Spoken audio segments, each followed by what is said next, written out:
Every spring, my family would go to Colorado for a skiing trip.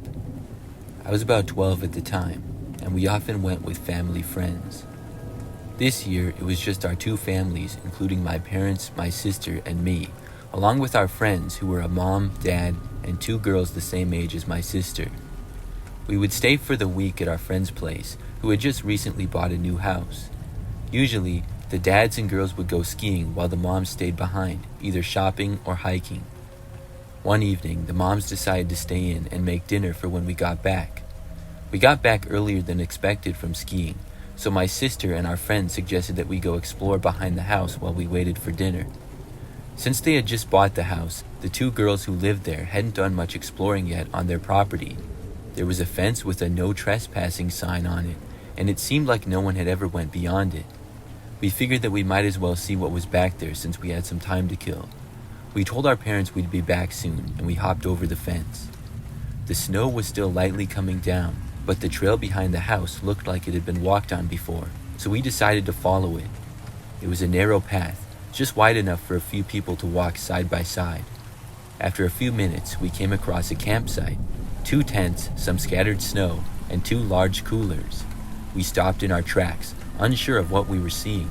It wasn't really camping season, and it was snowing, which made it even stranger. I couldn't resist, so I opened one of the coolers. Inside, there were dozens of flattened beer cans. It was such a weird thing to find in the middle of nowhere, especially with snow and no sign of anyone around. We peeked inside one of the tents, but it was empty besides another cooler. It didn't seem right.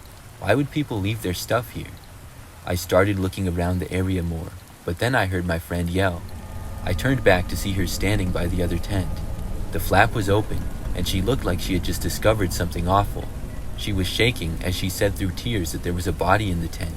At first, I didn't believe her. I ran over, and sure enough, when I looked inside, there was a person lying in the tent, motionless. I couldn't tell if it was a man or woman, but there was definitely a body. We didn't stick around. We turned and bolted back towards the house as fast as we could, tripping over snow and each other. We ran inside and told our parents everything that happened. I was out of breath trying to explain what we'd seen, but my parents just started laughing. They thought we were joking.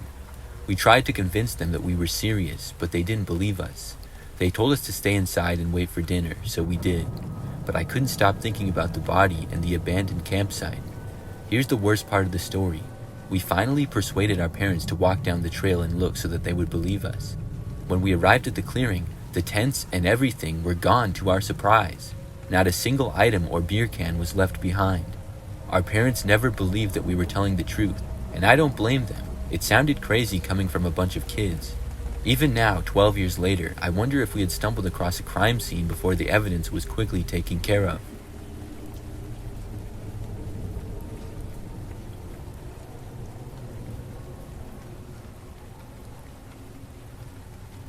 My fiance and I like to go on ghost walks whenever we go on vacation. Most cities have them with either tours or just as an attraction if you know where to look, and generally they're cheesy. Some person drags you around, tells you the haunted history of the city, and tries to freak you out. They tell you to take pictures and feel the energy of the place, and it's usually generic and funny. We like it for a laugh, and it's something to do during free time. We recently went to Key West, and they have a huge haunted history and a lot of tours, so of course we did one. The tour started out generic, with the guide taking us around and showing us the hot spots. The last stop was at the Pirate Museum, and when we stopped we were already making jokes. However, when we got inside the museum, I began to feel sick almost immediately. I was feeling terrible, but I thought nothing of it. The guide started a speech about some people dying there and strange things happening. She was halfway through her story when I felt my head start to pound. I grabbed my fiance's arm because I was feeling so bad. She looked at me weirdly and asked if I was okay, but I didn't get the words out. I felt like I was choking and the air was gone from my lungs. I nodded at her and motioned that I was okay because I didn't want to seem stupid. The guide took us to a different room, and at that point, I was holding onto my fiance for dear life because my knees were about to give out. The floor beneath my feet was shaking, and I had never felt anything like it. The only way to describe it was like having the flu. It was a terrible feeling that just wouldn't stop. My ears buzzed and my eyes stung, and I was pretty sure that I would faint. That's when I saw what could only be described as a blacked out figure standing in the corner of the room. It was just watching our group. No face, no eyes, no real body, just an inky black figure. I opened my mouth to scream, and it was just gone. It vanished. I left the museum very fast and ran outside. I'm sure that everybody thought I was out of my mind. My breath returned to my lungs, and I gasped when I got outside. The sick feeling was gone, but my body felt stiff on the way home. I had wild dreams for a while after that. It took me a bit to get over them, even after we got home. My fiancé had fun at my expense, telling me that I was faking and telling stories, but I will never forget what I saw. I will never forget that terrible feeling. Key West is by far the scariest place I've been in the U.S.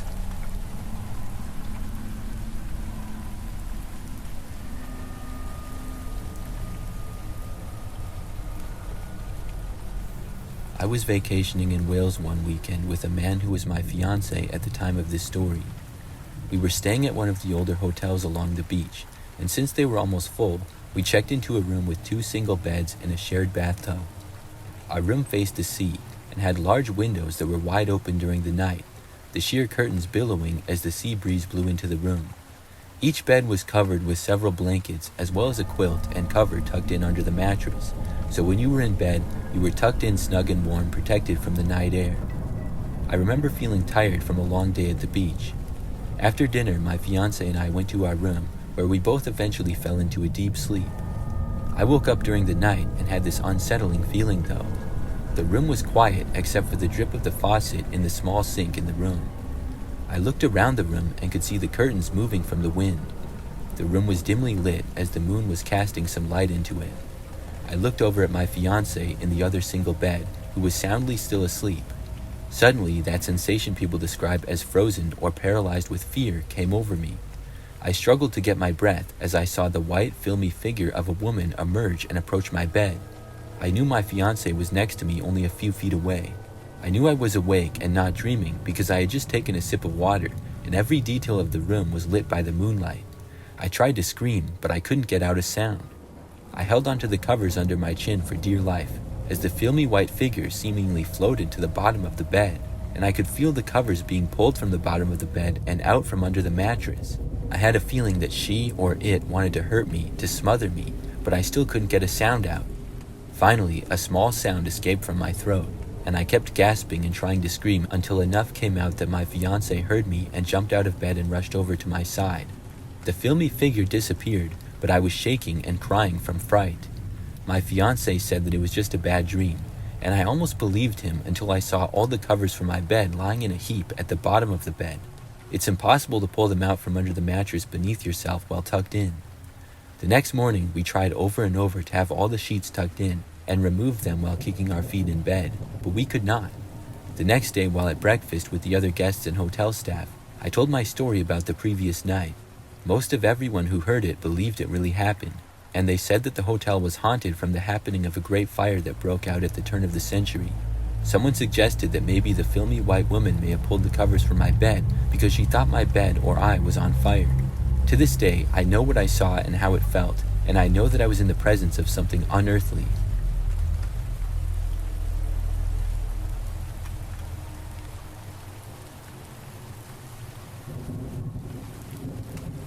This story still gives me the chills, and it's kind of like something out of a horror film. A few years ago, my family and friends and I took a vacation to Cuba to get away from the harsh, cold weather back home. It was a big resort packed with a lot of people. The nights were always full of drinking and fun, but there was this one night that was abnormal. So when we bought our tickets, we got a package that included a VIP club access at the resort. The workers would take the tourists on a minibus to a club that was at the other end of the resort. This night, I planned to be sober because since we were far, I wanted to make sure that my friends and I got back to our room safely. So we got to the club and everyone else was dancing, drinking, and enjoying the time. We met a group of girls that told us they were off from college and came down to Cuba for some fun to get away from school. We partied with them all night, and while partying, there was this one girl in the group of friends who was always smiling at me when we danced and always looked like she was talking to her friends about me. Since I was single on vacation, I took my shot and tried talking to her. I asked her what her name was, and she pulled me close and said in my ear, "If I told you, I'd have to kill you." I laughed it off because she was smiling when she said it, and the music was loud, so she had to say it into my ear.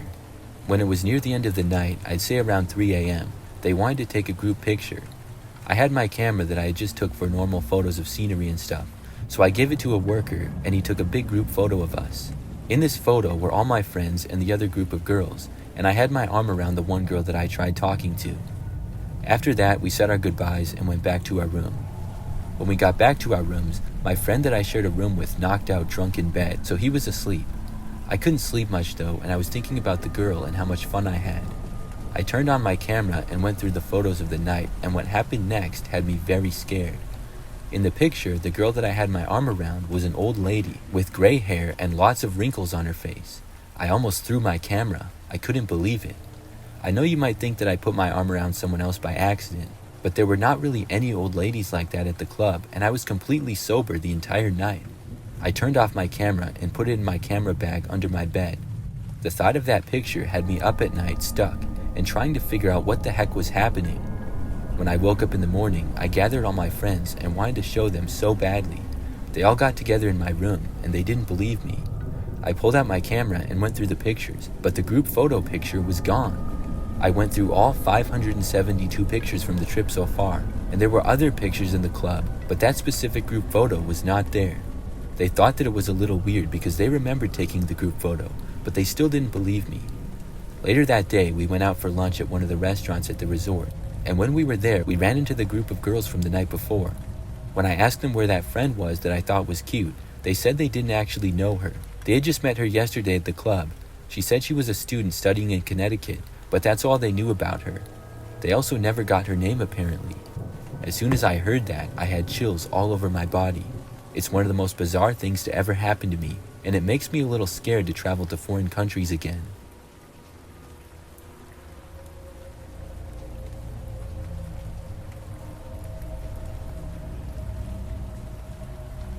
This happened when I was around 8 or 9 years old while I was on vacation with my grandparents. Because we booked the trip late, we couldn't stay at the hotel that we normally did, so we ended up at one a little bit farther away, about a 10-minute walk from our usual place.